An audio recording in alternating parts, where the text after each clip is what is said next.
আসসালামু আলাইকুম, সবাই কেমন আছেন? ইংল্যান্ডের ডার্লিংটনের গ্রাম থেকে সবাইকে স্বাগতম।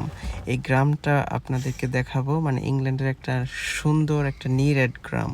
এই গ্রামের মধ্যে কোনো শহরের কোনো ভাইব নাই।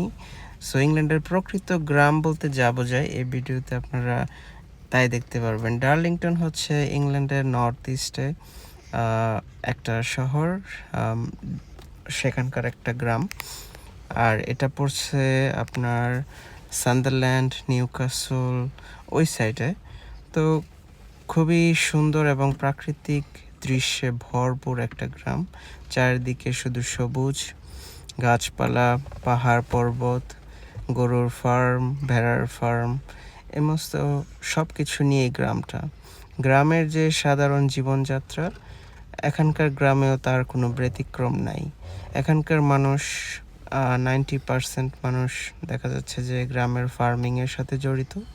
এখানকার কিছুই মানুষ আছে যারা বিভিন্ন কাজে শহরে যায় বা অন্যান্য পেশার সাথেও জড়িত, বাট মোস্টলি এখানকার গ্রামের মানুষগুলো কৃষি নির্ভর।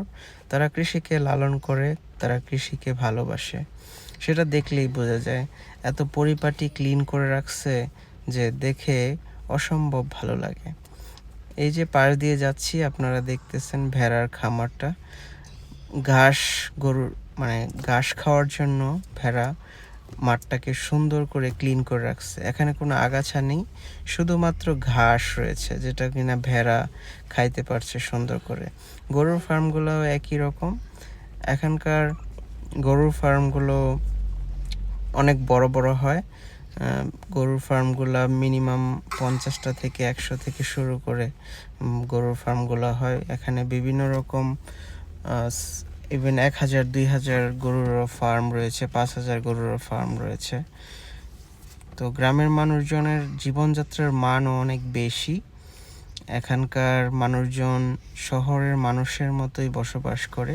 শহরের মানুষজন যেরকম সুযোগ সুবিধা পায়, এখানকার মানুষজনও ঠিক একই রকম সুযোগ সুবিধা উপভোগ করে।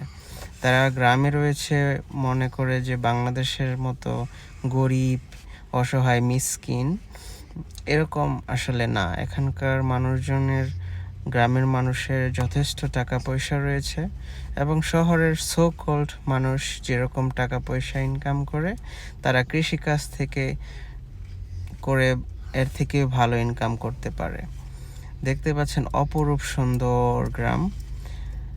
আমাদের এই ভিডিওতে এবং আমার এই পেজটাতে বা ইউটিউবে যে সমস্ত ভিডিও যায় ইংল্যান্ড সম্পর্কে অত্যন্ত সুন্দর ধারণা পাওয়ার জন্য অবশ্যই সাবস্ক্রাইব করে রাখবেন, ফলো করে রাখবেন। ইংল্যান্ডের সব কিছু আপনাদের সামনে তুলে ধরবো। ততক্ষণ পর্যন্ত ভালো থাকবেন।